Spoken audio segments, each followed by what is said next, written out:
This edition of Pigs on the Run and the Cincinnati Flying Pig Marathon, powered by P&G.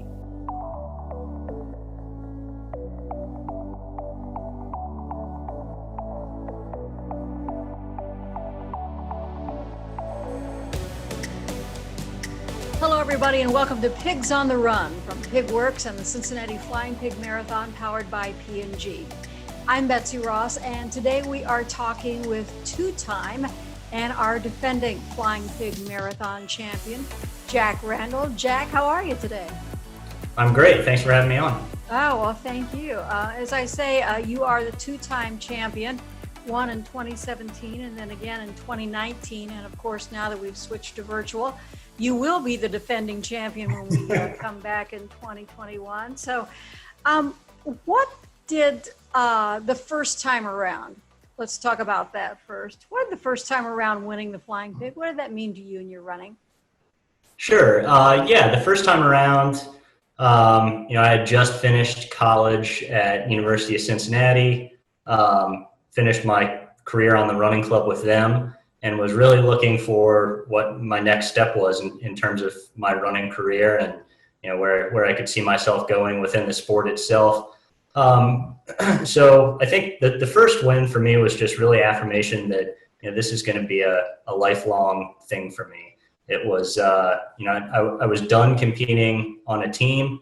It was, I'd been doing marathons for a few years at that point, but there was always a team in the background, that I would race with, in the cross country season or in the track season. It was really my first time being all out on my own, as a runner, and just figuring out, what I wanted to do, what I wanted to focus on. And I think it really gave me the wherewithal to know that the marathon is what I wanted to put my time into. So let us fast forward to 2019. You win again, and in a time that is 5 minutes, almost 5 minutes faster than your winning time just a couple of years before. What made the difference? Honestly, I think it's the same thing that's made the difference throughout my entire running career, and it's just consistency in training, and just the love for the sport overall. It doesn't take a super talented person from a running aspect to be a talented runner. I think it just takes a lot of hard work. It takes a lot of determination. And it's the act of going out and getting your run in every day, day after day for years on end, to make it all work. And between 2017 and 2019, there were 2 more years in the books where I had been training hard throughout the year. And I think ultimately that's what made the difference. You mentioned that you were club runner at UC. Tell us a little bit about your running history. When did you really start running for fun or competitively? Sure. I started running as a sophomore in high school, after some pressure from my mother, who was a marathon runner herself. And ultimately, after that first year, just fell in love with the sport. I joined to really get closer to a group of friends that was already running. I didn't have much interest in the sport of running itself, but after the first year, it just clicked, and I fell in love with it and was running ever since. And then when I went to UC after graduating high school, the running club was, I think, a great place for me to grow as a runner. It's a little different than being on an NCAA team in that it's all about what you decide you want to put into it. So you've got people on the club that are just there for fun, or to stay in shape, and then you've got people on the club that really want to be competitors and push themselves to the next level and figure out what training works for them and how they're going to progress within the sport. And then after college, up until today, I've really just been focusing on the marathon itself. My friend Kyle and I started a running group for post grads in Cincinnati called Cincinnatus, and we meet a couple times a week. It gives us sort of a team as our home base, gives us other people to train with and to work off of, bounce ideas off of, and ultimately we're there to push each other, especially in difficult times like this. Do you find that you you really need that support of a group, of a training group, because some people love having a training group. Some people like to go on their own. Do you like having that training group around you? Yeah, I do. I think ultimately both types of training are important. I think training with a group is far and away more fun than training by yourself. There's the camaraderie aspect. There's a friendly competitive aspect. Between you and your team members. So that's the fun side of things. But at the end of the day, when it comes to the marathon, you're sort of in your own head. So I think there's an aspect of training that needs to be done solo. And while it's not as fun, I think there's a purpose for it. And because of that, I enjoy both aspects of the training. I think it helps to bolster your mental strength.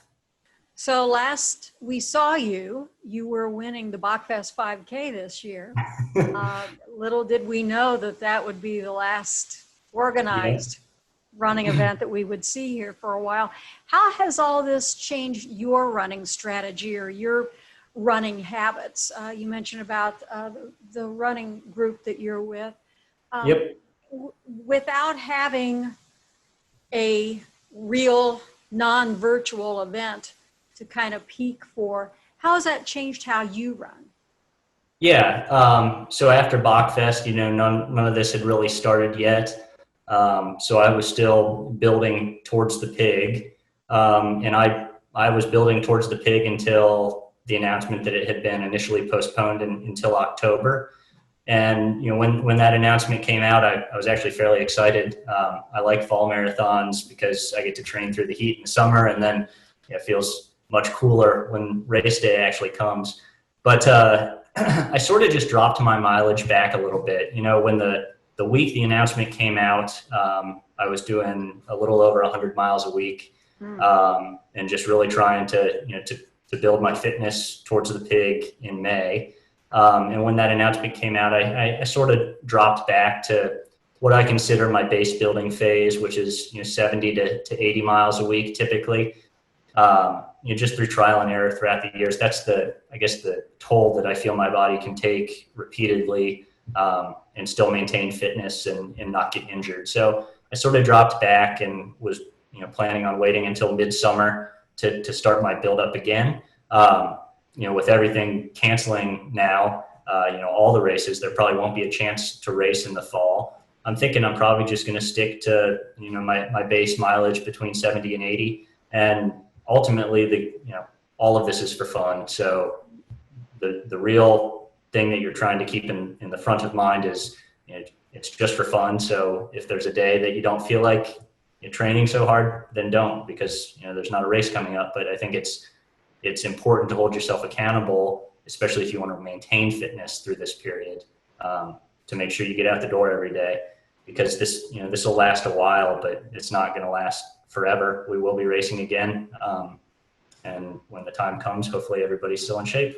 Absolutely. And that kind of leads me to my next question. So many people have talked about, since so many of these races have switched to virtual, you can see their comments that it's hard for them to be motivated. It's hard for them to get up and still get those miles in. What kind of advice do you have for people who really need that extra motivation to keep going, even though, as you said, there's not an event that you're peaking for? Yeah. I think that's something that's really difficult. Ultimately, I think that the most important thing is to look long-term. Even when there is an event that you're training for, there are, at the beginning of a training cycle or in the middle of the training cycle, when you have weeks until competition day, on any given day, you can feel, like you don't want to get out the door and do your run. Ultimately, I think the most important thing is to push through that, that feeling of not wanting to train and just do it. I find that even on my worst days, when I'm tired for whatever reason and I really don't want to go out the door and train, I'm 100 times happier when I walk up to my front door after the run than I was when I left for the run. So it's not always, about gratification in the moment. It's long-term. So tell us a little bit about yourself. I know that the first time that you won, we identified you as from Dayton, Ohio. Yep. And the second time you won, you're back in Cincinnati. So tell us a little bit about what you do and especially what you've been doing since March, since everybody has been shut down. Sure. Yeah, so I am initially from Dayton, Ohio, but at this point I would consider myself from Cincinnati, at least for the time being. I've been here for, since the start of college, which has been 8 years now. And, really found a community here that I enjoy being around and my wife enjoys being around. And it's just it's a great place to live. We really enjoy Cincinnati. Right before, I guess, what I've been doing since the shutdown happened, I got married in January and then got back from the honeymoon and then everything shut down. So, just been trying to, day by day. I'm an engineer and my wife's in marketing, and we actually both work for the same company. So, we're both still working from home, happy to be employed and, just taking it one day at a time. That's about all that any of us can do right now. Yeah, well, Jack, thank you so much for your time. Happy running. Stay healthy. Thank you. And, you too. We look forward to seeing you to defend again when we all get back together in 2021. Jack Randall, our defending champion from the Thank you. Cincinnati Flying Pig Marathon. Take care. Thanks so much. Thanks. Bye-bye.